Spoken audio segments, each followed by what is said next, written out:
enregistre? OK! Oui, Bon, bonjour! Bienvenue à notre podcast Pour convaincre un Capricorne. Un podcast où est-ce qu'on passe à travers différents... dans l'ordre, on passe à travers les différents signes du zodiaque.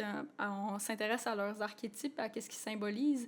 Puis on fait ça à travers des sujets d'actualité, des enjeux sociaux, politiques. On parle de technologie. Et en tout cas, on essaye de partir de culture populaire un petit peu, puis de voir ça à travers des symboles pour un peu déconstruire c'est quoi notre mythologie moderne, si on veut. Que je suis avec Vanessa Macera et moi, c'est Marianne Godbouf. Puis aujourd'hui, on parle du cancer. ouais, le cancer, c'est le 4e signe du zodiaque. C'est un signe d'eau et cardinal. Donc là, jusqu'à maintenant, on a fait Bélier, Taureau, Gémeaux. On a fait les 3 modalités qui sont cardinal, fixe, mutable. Et là, on revient au cardinal. Ça veut dire qu'il débute. Donc là, on commence un nouveau départ, excepté qu'on est avec un nouvel élément, c'est l'élément eau. Donc l'élément eau est beaucoup associé à la mémoire, puis au ressenti, aux émotions. Et qui dit mémoire dit nostalgie. Le cancer est très proche de ses émotions, puis aussi très empathique envers les autres. Donc, c'est pour ça qu'on l'associe souvent à l'idée de la communauté, surtout les petits nœuds comme la famille, par exemple. On l'associe beaucoup aux racines. Quand on parle de nostalgie, par exemple, on peut parler de même nostalgie identitaire, des sujets dans lesquels on va rentrer aussi dans ce podcast-ci. Puis aussi, le cancer est associé à un des 2 luminaires. En astrologie, les luminaires, c'est les 2 sources de lumière. Donc, on a le soleil, qui est une source de lumière très évidente. Puis on a la lune aussi, la source de lumière de la nuit, qui, pendant des millénaires, faisait une énorme différence avant l'électricité. La nuit, quand tu n'avais pas la lune, c'était très, très, très difficile de t'orienter. Puis d'où donc l'importance aussi des jours de pleine lune. Puis ça, c'est pas anodin parce que le cancer est aussi aligné avec le solstice de l'été. Donc le solstice astronomique, c'est le premier jour du mois du cancer. Et puis, évidemment, comme c'est le solstice, c'est les journées qui sont les plus longues dans l'année. Donc là, ça se connecte beaucoup à l'ITA, qui est en fait une célébration des longues journées de l'année. Dans les célébrations plus de type païenne, comme Ostara, qui serait l'équivalent de Pâques, par exemple, ou justement la Saint-Jean, qui est vraiment proche du solstice d'été. Mettons, les cultures nordiques européennes, on parle plus de Midsummer. Tout est associé justement à la célébration des jours les plus longs, la luminosité, le fait qu'on a envie d'aller plus dehors, de profiter du beau temps. Tantôt, je parlais de la différence entre une nuit sans lune puis une nuit avec une lune pendant des millénaires, à quel point que c'était important. Mais c'est un peu le même principe aussi avec le soleil. Quand on a des jours plus longs, on peut faire plus, on a plus d'énergie, on peut sortir plus, on est plus sociable. C'est très, très, très, très analogue. On le vit beaucoup, je pense ici à Montréal, on a hâte à l'ouverture des terrasses, on a hâte qu'il y ait des festivités dans les parcs, tout ça. Puis, ouais, la Saint-Jean aussi. Puis là, je lisais pour le fun, c'est vraiment associé effectivement. En fait, c'est comme la réappropriation de la fête païenne de l'Ita, là.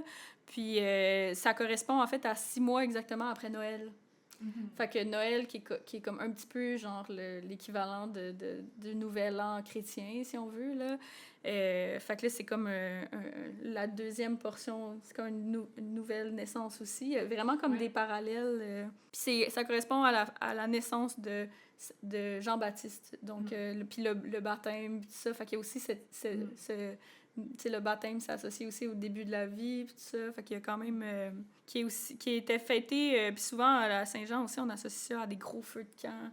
Puis oui, au fait que, tu sais, on dirait que moi, l'image que j'ai aussi, c'est, tu sais, dans Astérix et Obélix, là, les gros banquets qu'ils font dehors, là. Ben oui, parce que, tu sais, là, tu sais, même moi, j'ai vraiment hâte d'aménager mon balcon pour inviter des gens à venir souper puis faire du barbecue. Tu sais, comme même, je trouve, dans la culture québécoise, il y a beaucoup aussi ce renouveau social, là. Tu sais, là, je parlais des terrasses, mettons, mais comme juste le barbecue aussi, puis tout ça, tu sais, j'ai l'impression que c'est vraiment associé à ce retour du soleil, puis là, on a la chaleur aussi beaucoup qui revient, tu sais, souvent au Québec, on a notre printemps est un petit peu décalé, mais là, on le vit, on a des espèces de canicules, là, ces temps-ci, là, c'est vraiment, le soleil est présent, il se fait sentir. Je trouvais ça intéressant, comme on parlait du fait que le cancer, c'est lié à la nostalgie, aux racines, puis tout ça. Ben là, je prenais comme référence le site du musée Pointe-à-Calière. Il y a comme une page super intéressante là, sur les origines de la fête de la Saint-Jean-Baptiste par Éric Major, qui est l'historien de Pointe-à-Calière.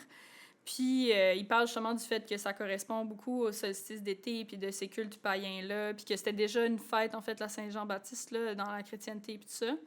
Mais dans le fond, nous, ici, au Québec, ça vient, ben, au Québec, puis même en fait, à l'époque du Bas-Canada, là, c'était vraiment associé à la base en 1834 là, par Ludger Duvernay, que ça a été lancé, cette idée d'avoir comme une espèce de fête patriotique qui était, puis là, je vais citer le site, là, mais vouée à la notoriété du fait français au cœur du continent américain. Il y a vraiment cette idée de perpétuer. Puis, tu sais, aussi, il faut se mettre dans la tête que ces fêtes-là, comme la Saint-Jean-Baptiste, c'est non seulement chrétien, mais c'est très catholique aussi. Puis là, le fait français, puis tout ça. Puis il y a beaucoup une association qu'on fait. Aujourd'hui, c'est drôle parce qu'on est très antithéiste, en fait, au Québec, là. Mais il y avait beaucoup cette association-là aussi, non seulement de protéger la langue française, mais de protéger aussi la culture catholique. Puis une espèce de culture héritée aussi de la monarchie française. Puis là, la raison pour laquelle je trouvais ça important de le mentionner aussi, c'est qu'on va parler un petit peu plus tard aussi des communautés autochtones, puis des powwows, parce que les powwows aussi, malgré que les powwows, c'est pas associé nécessairement à comme une date spécifique, là, c'est vraiment pendant tout l'été, mais je trouvais qu'il y avait vraiment un parallèle à faire justement avec ce retour du soleil, puis de la chaleur, puis ce besoin de se rassembler. On voit que ça prédate l'arrivée, en fait, des Français, puis des Anglais, puis de la colonisation, là, cette idée de se rassembler entre communautés parce qu'il fait beau, il fait chaud, puis de tisser des liens entre communautés, mais ça vient quand même à quelque part un petit peu en opposition, en fait, avec ce besoin de protéger un héritage français, puis tout ça. Puis je trouve que ça fait écho à beaucoup de débats qu'on entend souvent dans le temps de la Saint-Jean sur la signification de la Saint-Jean. Je pense qu'il y a des espèces de, mettons, il y a comme des conservateurs, si on veut, par rapport à la Saint-Jean-Baptiste, qui veulent qu'on garde la Saint-Jean comme étant associée à comme ce fameux Québécois pur laine d'héritage franco-canadien, tu sais, du Bas-Canada, les Canadiens français, puis tout ça. Puis en même temps, ça vient un peu clasher avec cette nouvelle identité québécoise aussi qui est peut-être plus inclusive, puis qui cherche à peut-être faire des ponts aussi avec les communautés autochtones. Tu sais, des fois, je vois des comparaisons avec la Saint-Patrick. Parce que dans la tête des gens, justement, la Saint-Patrick, c'est vraiment comme une fête d'Irlandais d'origine, tu sais, puis qu'il faut vraiment que tu sois Irlandais pour participer à ça, puis tout ça. Puis tu sais, je pense que c'est facile de dire ça ici au Québec, parce que peut-être que la Saint-Patrick a juste pas la même signification ici au Québec, pour des gens qui sont comme expatriés aussi, là, ou qui sont immigrants, là. Tu sais, c'est des questions aussi que je trouve qui sont vraiment très actuelles, là. C'est intéressant comment ces questions identitaires-là, ça renaît souvent dans les alentours de la Saint-Jean, là. Tu sais, on a entendu beaucoup parler dernièrement. Si je reviens aux recherches d'Éric Major, là, qu'est-ce qu'il y a sur le site de Pointe-à-Calière, il parle du fait, justement, que les Irlandais avaient la Saint-Patrick, les Écossais avaient la Saint-André, les Anglais avaient la Saint-Georges. Fait qu'il y avait comme ce besoin-là aussi d'avoir... Puis c'est drôle parce que je pense que justement les Anglais qui sont plutôt protestants faisaient peut-être pas cette association-là nécessairement avec le...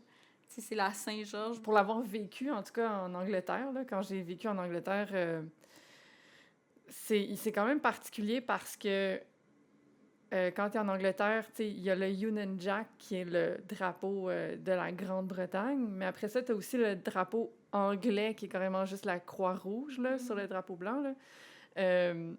Puis ça, en Angleterre, il faut quand même que tu aies un penchant un peu fasciste. Il y a beaucoup de gens qui sont mal à l'aise en Angleterre avec ce drapeau-là parce qu'ils savent qu'est-ce que ça représente. Ils sont au courant de l'oppression qui est associée à ça. C'est pas... c'est ça. Je pense pas que tout seul, ce drapeau-là est nécessairement super négatif. C'est juste que la façon qui est utilisée, surtout dernièrement, là, avec les montées du fascisme aussi, puis le Brexit, puis l'anti-immigration, comme quand on voit ces drapeaux-là, il y a souvent une espèce de réaction comme si c'était un signe de violence, violence sociale. Là. Est-ce que c'est comme une volonté aussi de se distinguer du reste aussi du Royaume-Uni, dans le fond? Ouais, mais c'est un peu ça. Ouais. Parce que le drapeau écossais en Écosse, il y a pas mal plus la fonction du drapeau québécois au Canada, comme l'identité ou l'indépendance identitaire, ce genre de choses-là. Quand tu es en Angleterre, puis que c'est le drapeau de l'oppresseur, là, c'est un petit peu plus touché, t'sais. Surtout quand, là, c'est ça, dans le climat actuel qui est post-Brexit. Puis j'étais en Angleterre durant Brexit. J'avais des colocs pas blancs, pas anglais, qui ont directement vécu l'impact de la montée du racisme, là, qui se sont vraiment fait discriminer, voire violenter, là, juste en public, là. Tu sais, il y a des manifs aussi néo-nazis qui se font de plus en plus en Europe. Puis en Angleterre, justement, ils arrivent avec ces drapeaux-là, tu sais, fait que les gens sont hyper mal à l'aise avec ça. J'ai aussi vécu dans les pays nordiques pendant un bout de temps. Puis en Suède aussi, j'avais des amis qui participaient à des manifs antiracistes parce qu'il y avait justement une montée des néo-nazis. Puis c'est comme troublant, tu sais, comme quand t'es dans un de ces pays-là qui a été affecté par le nazisme, puis là, ça revient vraiment pas si longtemps après, tu sais. Ben, ça me fait penser justement à, moi, un truc qui me rentre pas dans la tête quand je parlais de l'espèce de nationalisme québécois autour de la Saint-Jean, puis de ces deux visions-là, en fait, de qu'est-ce que c'est l'identité québécoise, qu'est-ce que c'est la nation québécoise. Je trouve que, tu sais, là, je parlais un petit peu des Autochtones, puis tout ça, mais c'est que... Tu sais, si je reviens à l'histoire de la Saint-Jean puis de cette identité-là, ben c'était une volonté de se protéger contre l'impérialisme à la base. Tu sais, comme mettons qu'on tasse le catholicisme puis tu sais, fondamentalement, c'est une volonté de lutter contre l'impérialisme, contre l'homogénéisation de la culture aussi. Puis, une affaire que je trouvais vraiment intéressante, là, j'en reviens encore à Pointe-à-Calière, c'était de voir c'était quoi les symboles, en fait, qui étaient associés au Québec dans ce temps-là. Puis il y a beaucoup de symboles qui, aujourd'hui, sont des symboles canadiens, comme le castor, comme la feuille d'érable.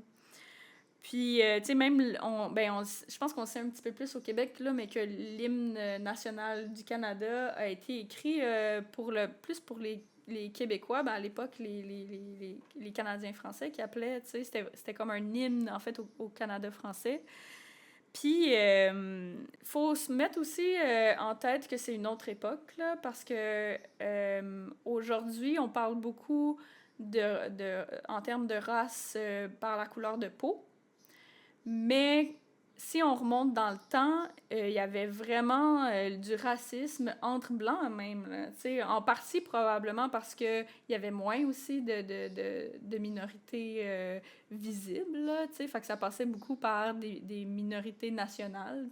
Comme je parlais des Irlandais, ben eux autres aussi, ils ont vécu quand même leur propre forme de racisme, même ici au Québec, là, avec les... Puis c'était des catholiques aussi, fait qu'il y avait quand même une relation particulière aussi avec les Québécois. Mais il y a eu du racisme contre les Italiens. C'est comme si t'étais comme... puis c'est important aussi de se rappeler justement que la race, ce n'est pas un fait scientifique. Je pense que c'est là où ça devient vraiment plus évident. C'est que... Puis je pense que c'est peut-être là aussi, avec les nouvelles découvertes sur la génétique, puis tout ça, que la définition du racisme puis la manière dont on est raciste a changé aussi, justement, que la couleur de peau puis tout ça, parce que peut-être c'est des traits qui sont visibles puis qui sont plus facilement identifiables. mais que justement, c'est tellement des trucs qui sont arbitraires, puis complètement construits, en fait. Ben déjà, les races, là, c'est pas... tu sais, quand on parle, mettons, de races de chiens, puis tout ça, il y a vraiment plus de diversité génétique entre deux races de chiens qu'entre deux êtres humains, là. Il y a pas assez de diversité génétique entre... Même quelqu'un, je sais pas, un Africain vraiment de 400 générations, genre, versus un Européen de 400 générations, il y a même pas autant de diversité génétique qu'entre, genre, un husky et un labrador, là. Tu sais, c'est incomparable. Tu sais, on voit, comme je disais, au Québec, une espèce de montée de l'antithéisme. Puis là, c'est pour ça que je voulais parler aussi du catholicisme puis des origines de la Saint-Jean-Baptiste, parce que c'est quand même délicat ici, la religion la relation qu'on a avec la religion, parce que c'est quand même un fait que les Québécois ont été vraiment ralentis socialement puis économiquement par leurs croyances religieuses, par le pouvoir que l'Église catholique avait sur les croyances, sur la politique. Puis on a fait un gros travail de se distancer de ça, d'aller enlever la religion de nos institutions. Puis ce qu'on appelle la laïcité, en fait. La laïcité, à la base, c'est vraiment juste l'idée que nos institutions ne devraient pas être gouvernées par des croyances religieuses. Il ne devrait pas avoir une institution religieuse qui contrôle des institutions politiques. C'est ça, la laïcité. Ça n'a pas à l'origine, en tout cas, là, parce que là, on dirait que la définition, justement, est en train de changer. Là. On dirait qu'au Québec, nos politiciens puis nos médias n'ont pas tout à fait la même définition de la laïcité. Mais c'est pas nécessairement l'idée de contrôler des symboles religieux ou de contrôler, tu sais, justement, en fait, cette idée-là de symbole religieux, c'est assez comme nouveau, là, comme... Les signes ostentatoires. Ouais. Dans le fond, quand tu y penses, au contraire, à l'époque, la Saint-Jean-Baptiste, justement, c'était beaucoup de revendiquer le droit d'être catholique aussi. Comme, tu sais, on s'est servi beaucoup du catholicisme, je parle de l'Empire britannique, s'est servi beaucoup du catholicisme pour tenir les Canadiens français de l'époque loin du pouvoir, en fait. Pendant un temps, il fallait que tu renies un peu ta religion pour avoir le droit de te présenter aux élections. Puis c'était extrêmement, en fait, oppressant pour les Canadiens français à l'époque, parce que... Puis c'est ça que je trouve qui est quand même particulier, parce qu'aujourd'hui, maintenant, on demande à des professeurs ou à des gens qui travaillent dans le public, dans la fonction publique, de retirer leurs symboles religieux, puis tout ça. Puis je pense qu'on comprend pas aussi que le rôle que ces symboles ostentatoires-là ont pour... pour eux, c'est vraiment juste comme une extension de soi, tu sais. Puis c'est dur pour nous d'imaginer ça parce qu'on n'est pas une culture qui est très religieuse, justement, qui est très spirituelle. Mais c'est vraiment une partie de ton identité qu'on te demande de nier au service de l'État. Puis ça, je pense que c'est quelque chose qu'il faut vraiment réfléchir, là, à comment c'est quelque chose d'extrêmement intime, là, la foi, puis de devoir renier ça pour ta job, tu sais, ou pour... Puis là, même, je lisais ce matin un article d'une jeune fille qui portait un niqab, qui s'est fait dire qu'elle avait plus le droit de le porter, tu sais, puis elle témoignait du fait que... Puis elle témoignait même anonymement parce qu'elle n'osait pas donner son nom, parce que, je sais pas... Parce qu'il faut quand même prendre en compte aussi qu'il y a une montée de la haine pour de vrai, tu sais, puis peut-être que c'est pas nécessairement l'objectif de la majorité des gens qui appuient ces lois-là, mais ça vient quand même justifier aussi les gens qui sont vraiment ouvertement racistes, puis qui sont vraiment... tu sais, il y a des gens que leur vie, elle est en danger en ce moment, là, à cause de ça, là. Tu sais, pour l'idéologie, mettons, laïque, qu'est-ce qu'on est en train de faire concrètement? C'est quoi les impacts concrets des politiques qu'on est en train de faire? Tu sais, de policer, finalement, qu'est-ce que les femmes ont le droit de croire puis de porter. C'est ça qu'on est en train de faire concrètement. Puis, tu sais, même si on peut ne pas être d'accord avec ces croyances-là, ça change pas que concrètement, ce qu'on est en train de faire, c'est ça. On est en train de bloquer l'accès à certains emplois à des femmes. On est en train de leur demander de renier une partie de leur identité pour avoir le droit de travailler. C'est ça qu'on est en train de faire. Moi-même, je viens aussi d'une famille immigrante, tu sais, mais une famille immigrante quand même blanche qui paraît blanche, tu sais. Fait que j'ai pas vécu cette discrimination-là non plus, puis pour moi, ça allait comme presque de soi.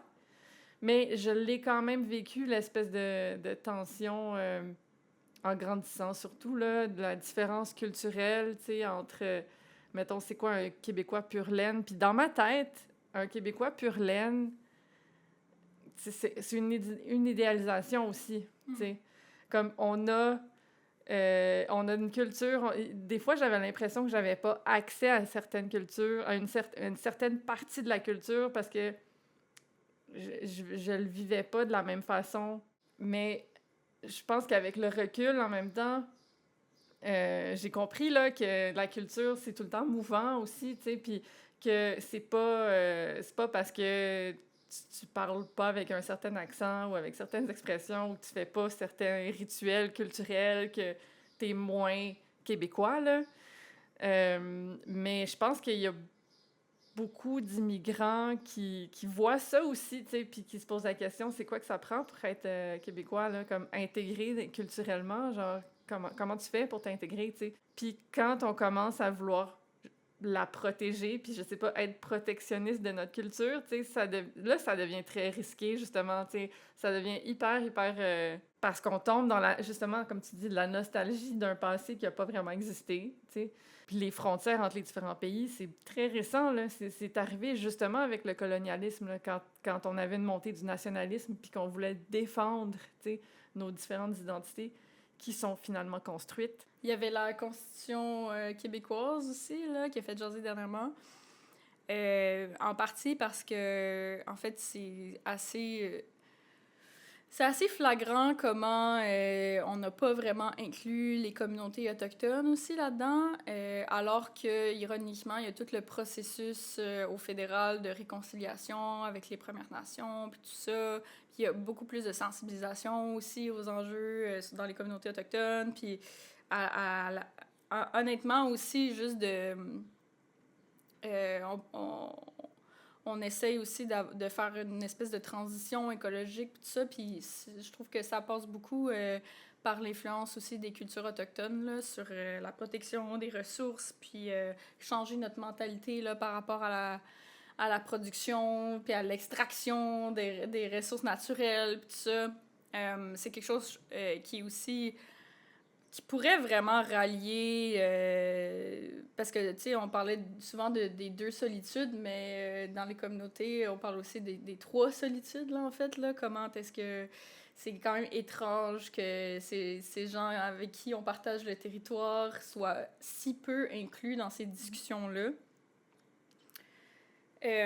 Puis là, ben c'est ça, c'est la période des powwows. Si jamais vous avez l'occasion d'aller dans un powwow, sachez que c'est pas réservé hein, aux personnes autochtones. Les allochtones ont absolument le droit aussi d'aller là. Puis même, je vous encourage là, à aller à acheter des produits aussi qui sont authentiques, là, puis que, tu sais, c'est pas comme quand tu vas dans une boutique dans le Vieux-Port puis que t'es pas sûr, en fait, c'est qui exactement qui est récompensé pour ce travail-là dans la chaîne. Là, tu peux aller rencontrer directement des artisans, puis il y a même des concours de danse, tout ça, avec des espèces de costumes traditionnels vraiment magnifiques. Puis ça, ben, ça fait aussi partie de la culture québécoise, en fait, là, puis je trouve que c'est tellement beau, puis ça serait tellement hot, en fait, qu'on inclut ça, puis ça nous ferait des alliés quand même vraiment puissants aussi. Tu sais, c'est comme je disais, il y a une espèce de solidarité aussi entre les communautés autochtones, puis ils partagent en fait beaucoup de nos préoccupations par rapport à la culture, puis contre l'impérialisme, puis contre, tu sais, puis là encore là, je dis ça, mais je pense qu'il y a, comme je disais, différentes visions là, de l'identité québécoise. Il y en a qui ont une vision du Québec Inc. un peu plus, là, que justement, pour eux, l'extraction de richesses naturelles, puis le côté entrepreneurial, ça fait peut-être plus partie pour eux de l'identité, mais il n'y a rien qui empêche de concilier aussi ce côté-là innovant plutôt, là, parce que c'est ça aussi, là, le côté entrepreneurial particulier au Québec. Je pense que c'est ce côté de l'unicité de la culture, justement, puis du contexte socio-économique. Ben, on aurait juste à gagner de rallier les Autochtones à ça. Puis en plus, ils ont vraiment des préoccupations au niveau, mettons, linguistique qui rejoignent vraiment beaucoup le Québec, en fait. Puis ça, c'est un truc vraiment, moi, ça me rentre pas dans la tête, là, comment c'est tellement important, là, la sauvegarde du français, puis tout ça. Alors qu'on a plein de langues, tu sais, qui sont vraiment des langues qui sont ici depuis plus longtemps que nous autres, puis qui sont en train de disparaître ou presque, là, tu sais, que il y a des gens en ce moment qui se battent là, pour sauvegarder ces langues-là, pour essayer de archiver le langage, puis de le partager, puis de, tu sais, qu'il y ait plus de gens qui parlent ces langues-là, puis on s'y intéresse tellement pas à ces combats-là, tu sais.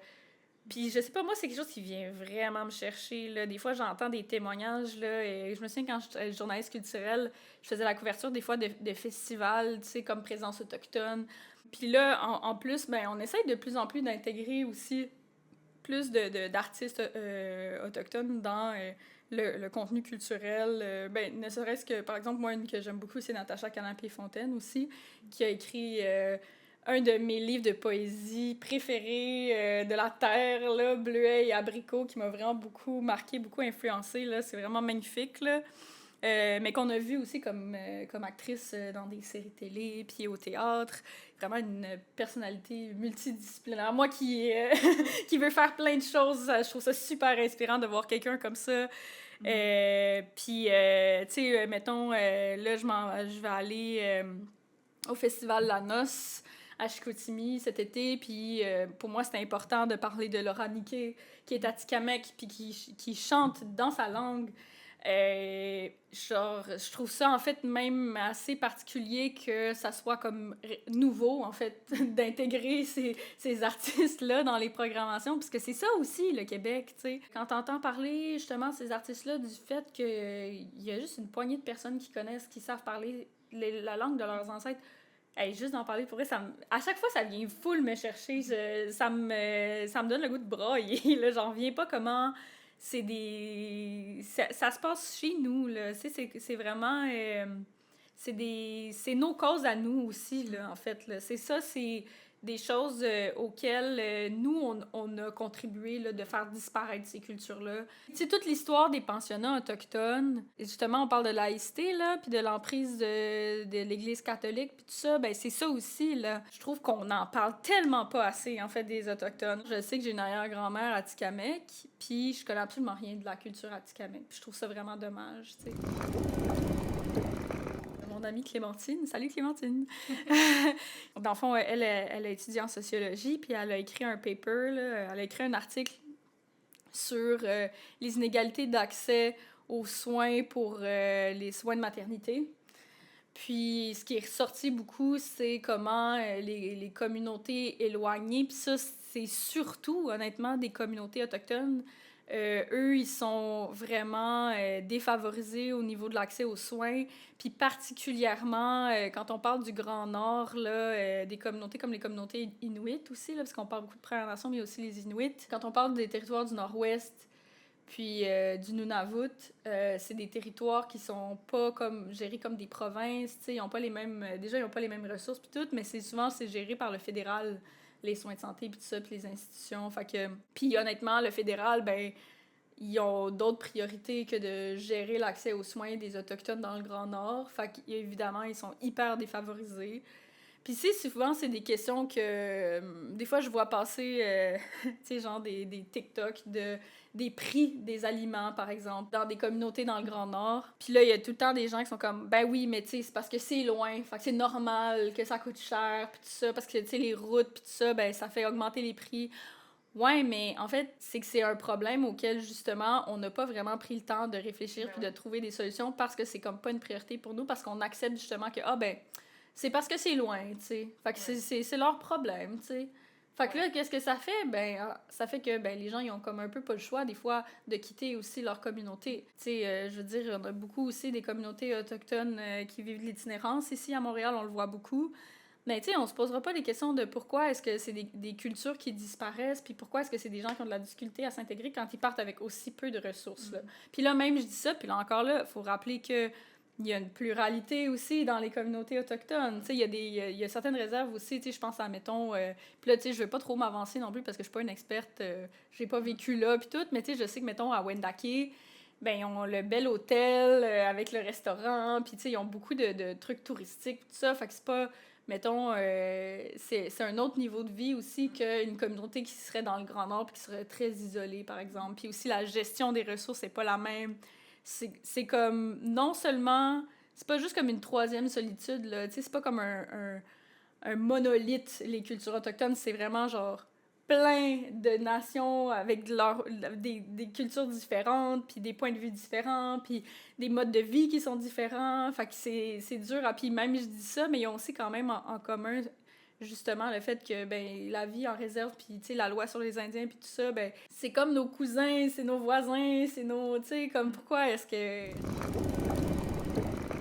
les femmes et filles autochtones disparues aussi, tout ça. Puis là, c'est un peu le même enjeu que ce que je disais sur les soins de santé, c'est que ben la police, honnêtement, tu sais, pas pour être trop écable, là, mais tu sais, la police, ils sont là beaucoup pour protéger le capital quand même, là, puis pour protéger la communauté blanche qui travaille au service du capitalisme. Puis là, je fais ma petite woke, là, mais tu sais, je veux dire, la police, ils n'ont pas nécessairement, surtout quand il y a t'as une communauté comme ça qui accumule des problèmes, puis c'est pas pour rien, là, c'est parce que c'est des cibles faciles là, pour des assassinats puis des kidnappings, là, quand tout le monde s'en fout de qu'est-ce qui arrive aux gens dans ta communauté, ben tu deviens une cible aussi. Fait que c'est comme une espèce de cercle vicieux aussi. Puis là, la police, après, ils sont un peu dépassés par tout ça parce qu'ils ont des cas qui s'accumulent. Puis là, ben ça banalise ça devient la normalité dans ces communautés-là. Où est-ce que, ben je dis la normalité, mais c'est impossible aussi de s'habituer à l'idée de voir ses sœurs puis ses voisines disparaître comme ça, là.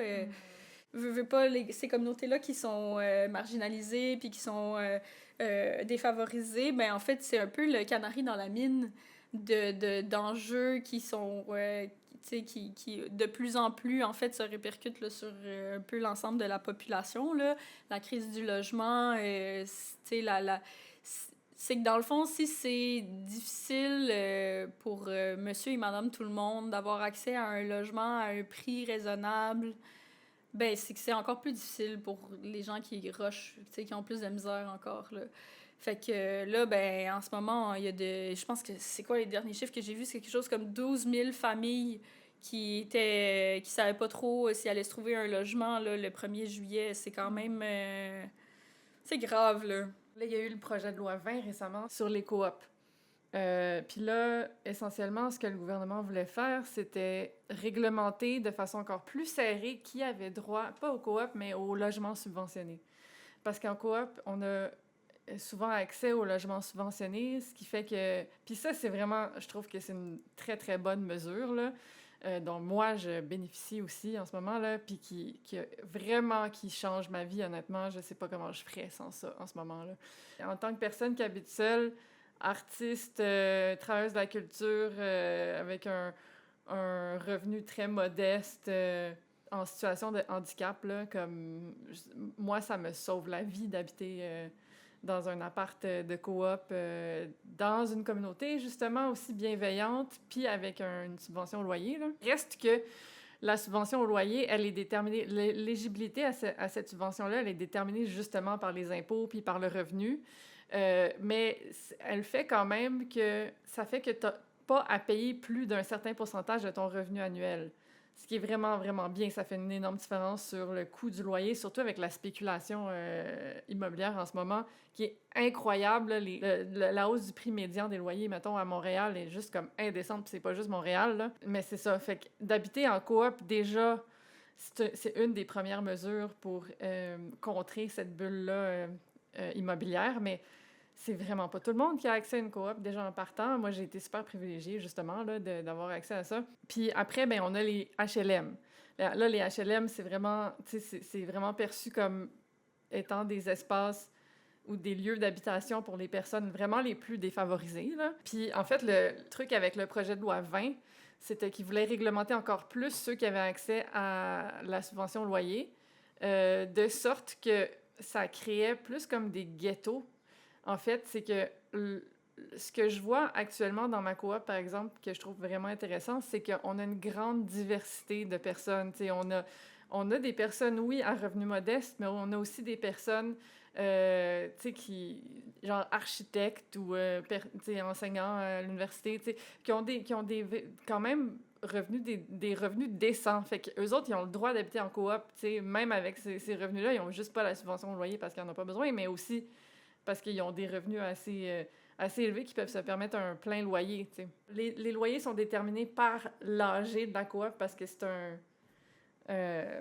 mouvement démocratique, dans le fond, là, la coop est autogérée. Fait que chaque coop va avoir des loyers différents, décidés justement en AG. Puis ce budget-là, il peut dépendre de plein de choses. Par exemple, notre coop, on a eu des travaux majeurs à faire récemment parce qu'il y a eu des failles dans le building. Ben, on a dû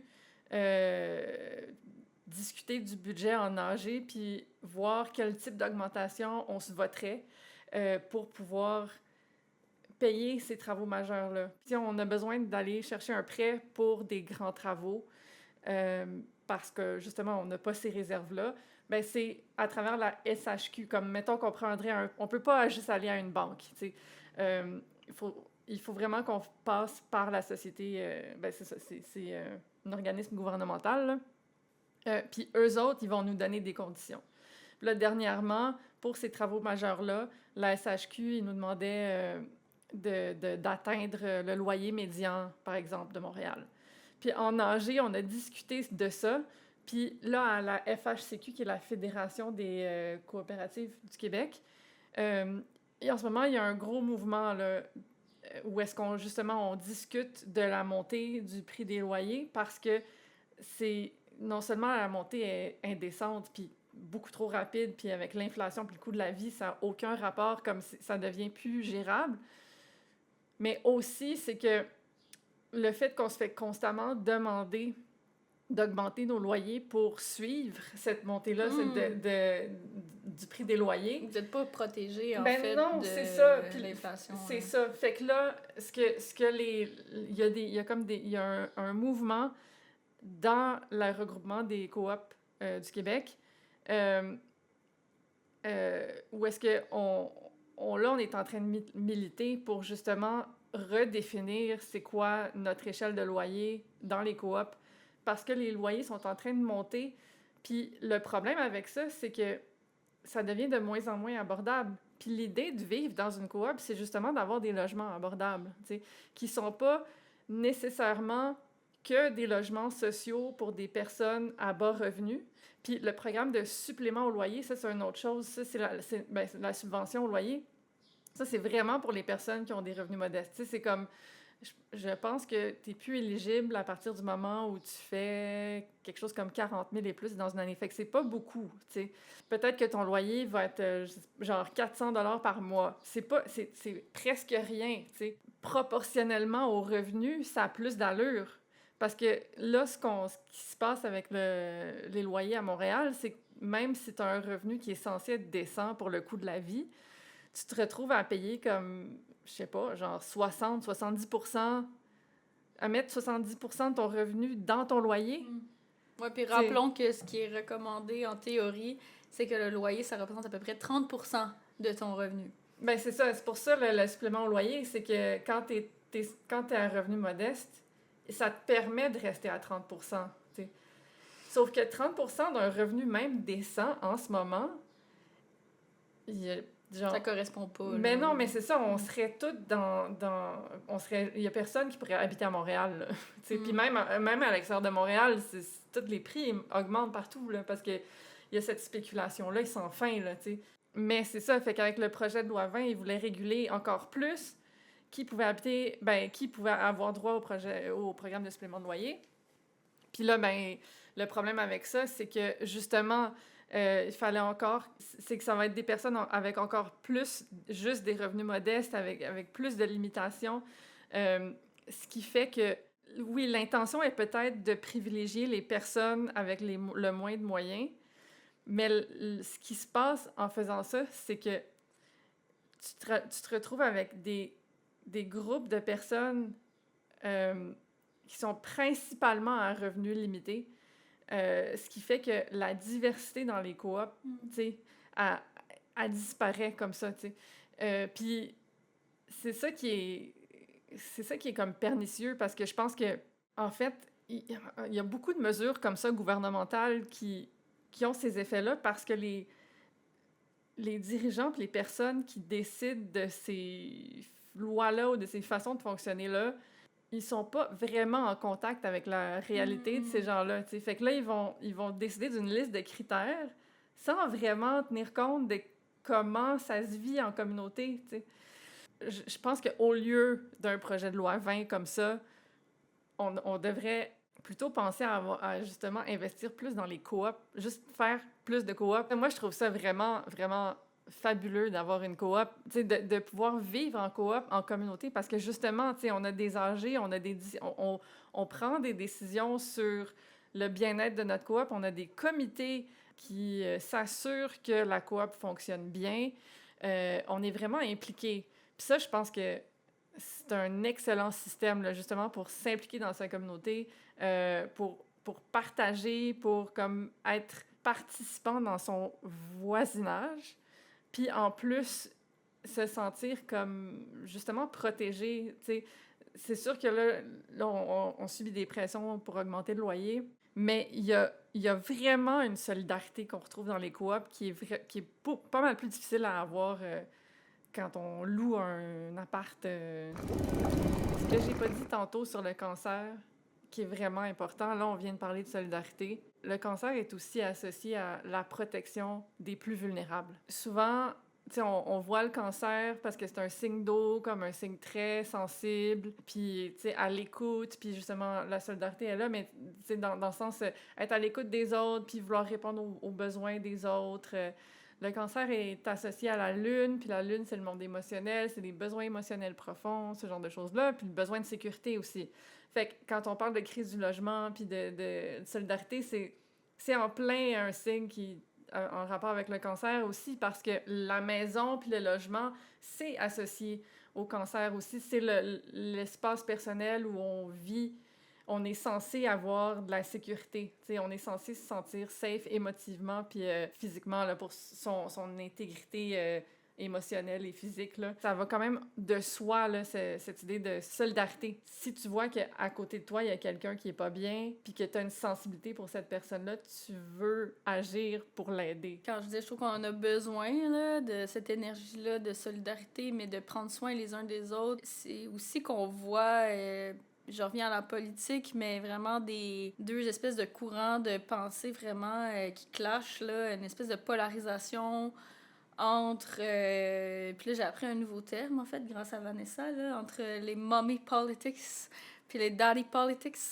Puis dans le fond, tu sais, c'est ce qu'on entend souvent au Québec, on dirait le gouvernement, là. L'idée que le gouvernement est censé veiller sur sa population, puis d'en prendre soin, puis d'essayer de l'élever à travers ce soin-là, versus l'idée qu'en fait, le gouvernement est plus là pour réglementer, puis pour avoir une certaine autorité, puis plus comme encadrer, tu sais. Ben, tu sais, puis je veux dire, c'est un empêche pas l'autre non plus, mais... Tu sais, quand on parle de daddy politics, il y a quelque chose de vraiment plus autoritaire aussi, puis de vraiment plus affirmé dans le sens... Papa Legault. Ouais, ben c'est ça, on pensait... ouais, moi, c'est à ça que j'ai pensé direct, là. Puis là, tu sais, je veux dire, justement, Papa Legault, c'est beaucoup de gens pendant la pandémie. Ces voix autoritaires-là, ça a aussi quelque chose qui peut être rassembleur, tu sais. Il y a des gens qui s'identifient peut-être plus à ça, qui ont peut-être plus besoin de se faire dire un petit peu dans quelle direction on s'en va. C'est quand même une pente assez glissante, là, des fois aussi, parce que là, c'est ça qu'on voit...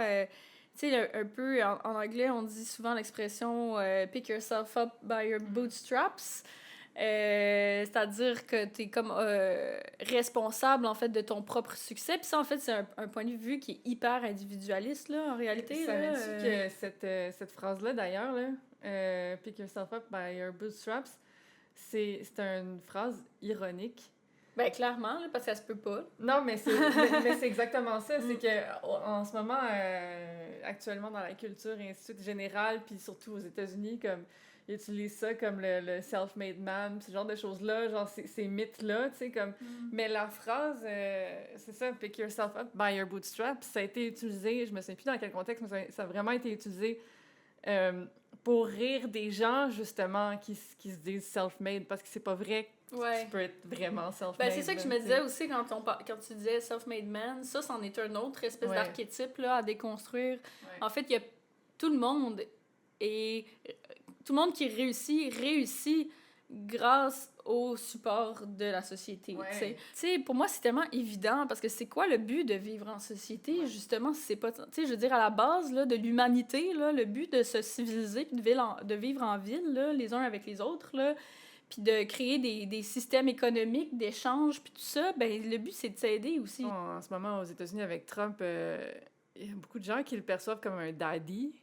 Puis, tu sais, c'est le côté, justement, comme tu disais, autoritaire, puis tough love aussi, tu sais.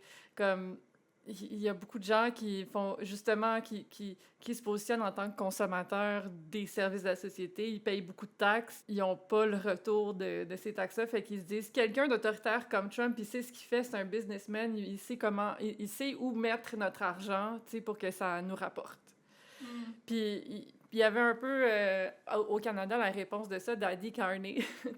Comme quand Carney s'est fait élire, on voyait cette figure-là autoritaire qui se plaçait comme ferme, puis qui allait pouvoir solidement résister à peut-être les attaques de Trump et ce genre de choses-là. T'sais. Fait qu'on a aussi, de notre côté, une espèce d'enthousiasme pour des figures comme ça qui sont fermes parce que avec leur autorité, il y a quelque chose de rassurant, dans le sens où c'est quelqu'un qui va nous montrer le bon chemin.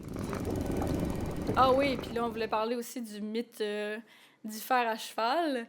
Dans le fond, c'est qu'aussi, dernièrement, à travers cette espèce d'idéologie-là, il y a beaucoup l'image du fer à cheval, où est-ce que, supposément, que l'extrême droite qu'on voit monter serait comme proportionnel à la montée d'une extrême gauche, puis que là, supposément qu'on parle pas assez de l'extrême gauche, puis de comment est-ce qu'elle est problématique, puis tout ça.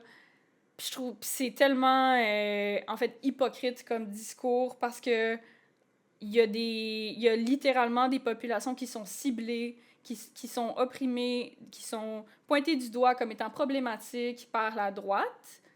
Il y a des mesures de plus en plus fascistes, littéralement, là, pour brimer notre liberté d'expression, le droit de manifester, le droit de faire la grève, le droit de représenter certains concepts idéologiques, comme quand je pense à le fait de pendre ou de décapiter une marionnette. Là, on parle de symboles, là. On parle pas de faire du mal à des gens de manière concrète. Là. Puis pendant ce temps-là, il y a des gens qui, concrètement... T'sais, peut-être que c'est pas tout le monde qui est en contact avec des personnes trans ou avec des personnes, des minorités ethniques aussi, mais que les gens se font viser là, dans la rue. Là. Aujourd'hui même, j'ai vu un article, plusieurs articles là, très, très alarmants sur des émeutes en Irlande du Nord, où est-ce que là, c'est des personnes, c'est des groupes de fascistes de droite qui vont dans des quartiers défavorisés, où est-ce qu'ils ils soupçonnent des immigrants d'être là, mais en fait, c'est qu'ils lancent carrément des pierres dans leurs fenêtres, ils les sortent de chez eux, puis ils mettent leur maison en feu. C'est là qu'on en est avec le fascisme en ce moment-là. T'sais, dernièrement, ça a fait beaucoup jaser les Robins des Ruelles, par exemple. Mais tu sais, les Robins des Ruelles, là, ils n'ont jamais tué personne, là. Ils ont fait de mal à personne, au contraire, ils ont nourri des gens. Ça, c'est ce qu'on identifie comme radical de gauche, là, c'est offrir de la bouffe à du monde qui en ont besoin. C'est de ça qu'on parle. Ça versus, comme tu disais, aller pitcher des roches, ou tu sais, là, il y a eu une journaliste récemment aussi qui a identifié des groupes de néo-nazis, là, tu sais, des groupes super racistes qui se rassemblent dans des gyms pour s'entraîner. Tu sais, dans le fond, c'est comme une espèce de milice raciste. Puis que eux, cette fille-là, là, ils l'ont suivie pendant des semaines, ils l'ont harcelée. Ça, c'est notre extrême droite. OK? Versus, OK, je sais pas, la cancel culture, genre, là, comme, écrire des commentaires sur Facebook. Excuse-moi, là, mais c'est vraiment incomparable. Là.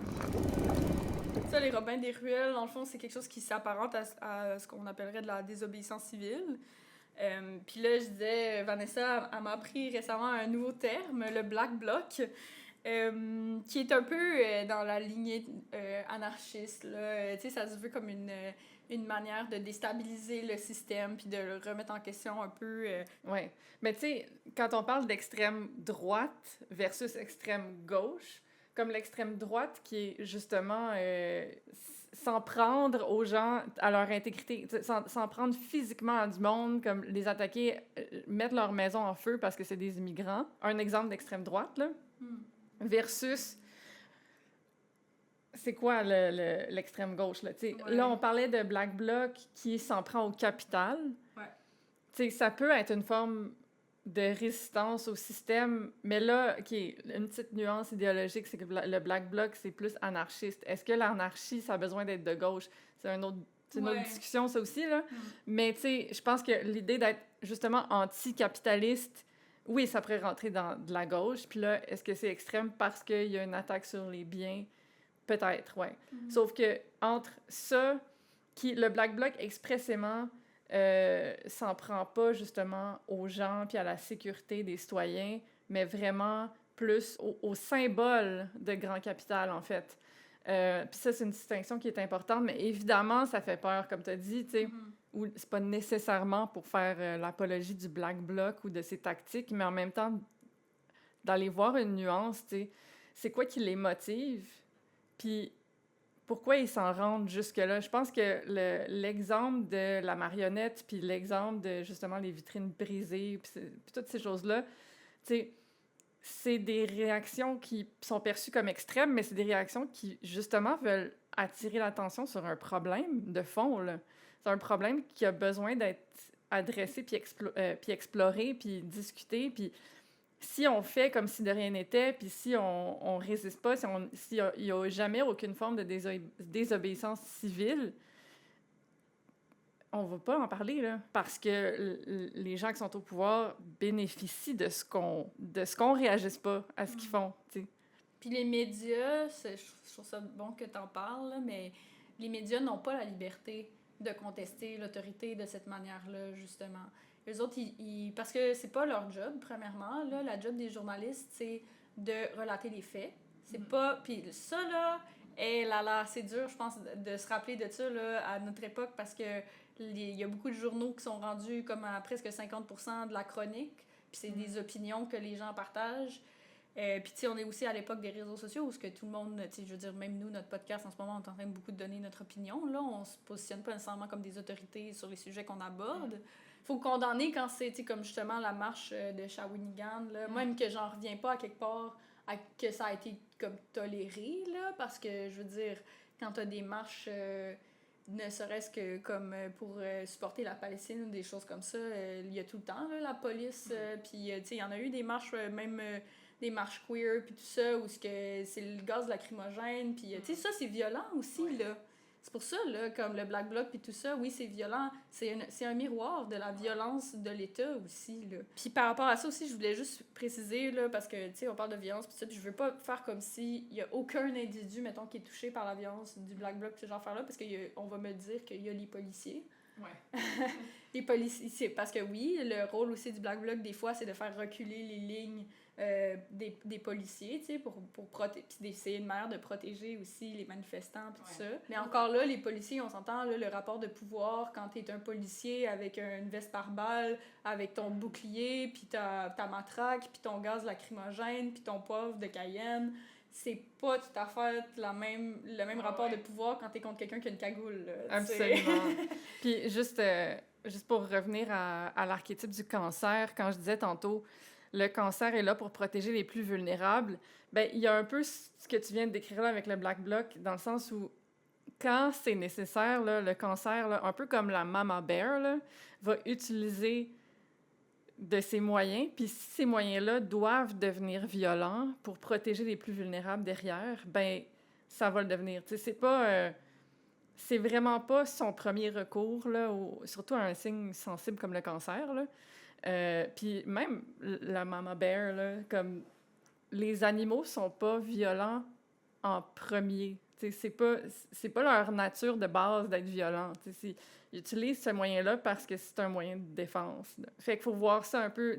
J'ai pas envie de trop m'avancer sur les moyens, les tactiques du Black Bloc parce que je le connais pas tant que ça. Je sais juste que je sais que c'était présent dans les manifs, mettons, de 2012. Puis, mais il y a eu justement des controverses là-dessus. Ça a été dans les médias.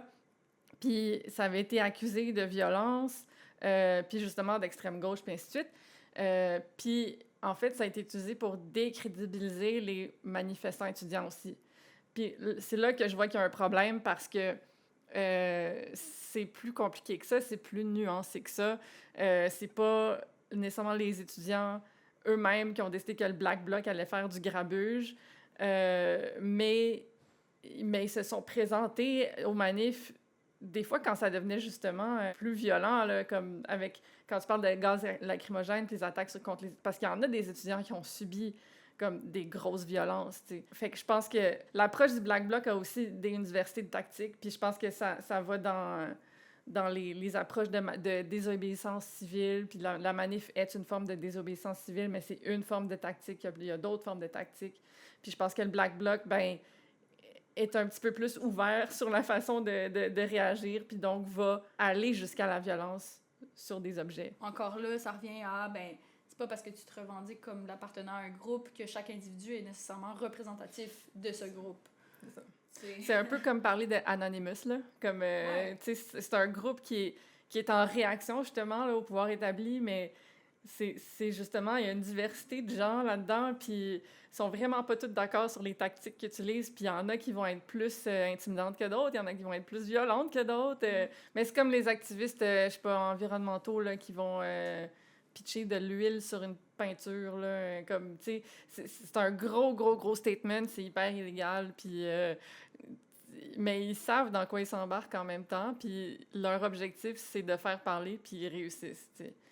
Après, est-ce que c'est ce qu'on veut? Je sais pas. Est-ce que, dans le sens, est-ce que c'est la meilleure des tactiques? Est-ce que c'est la chose la plus efficace?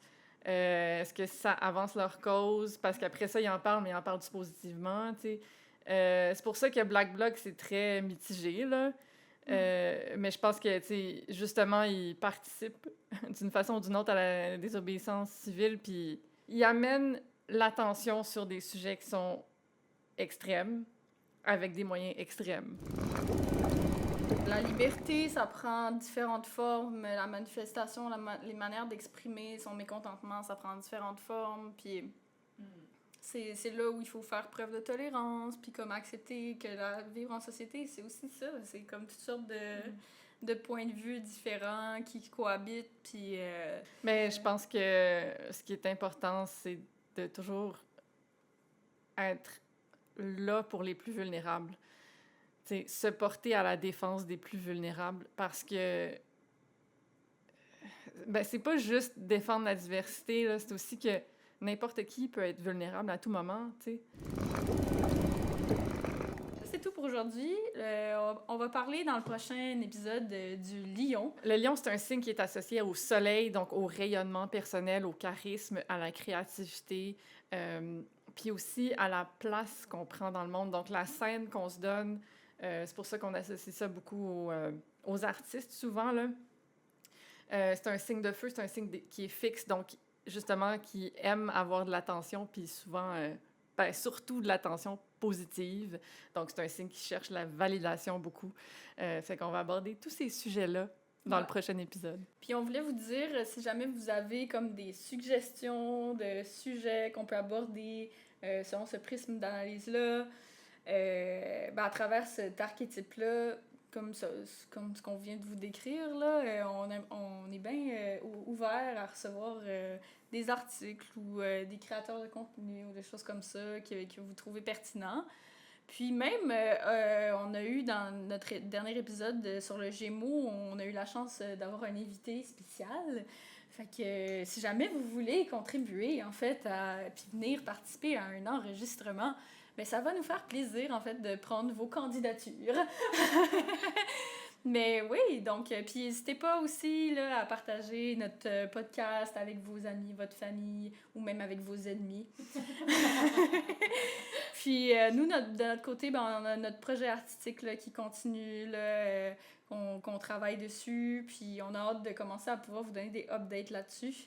Moi, vous pouvez me trouver, je suis pas super... je pose pas beaucoup, là, mais je suis sur Instagram, à Marie Godbout, Marigodbout. Puis toi, Vanessa, où est-ce qu'on peut te trouver? Sur Instagram, oui, VM barre en bas, tout simplement. Je suis sur Blue Sky aussi, V Macera. Sinon, ben oui, pour l'astrologie, je reste disponible pour des consultations sur witchcosmic.com. Merci, à la prochaine! À la prochaine.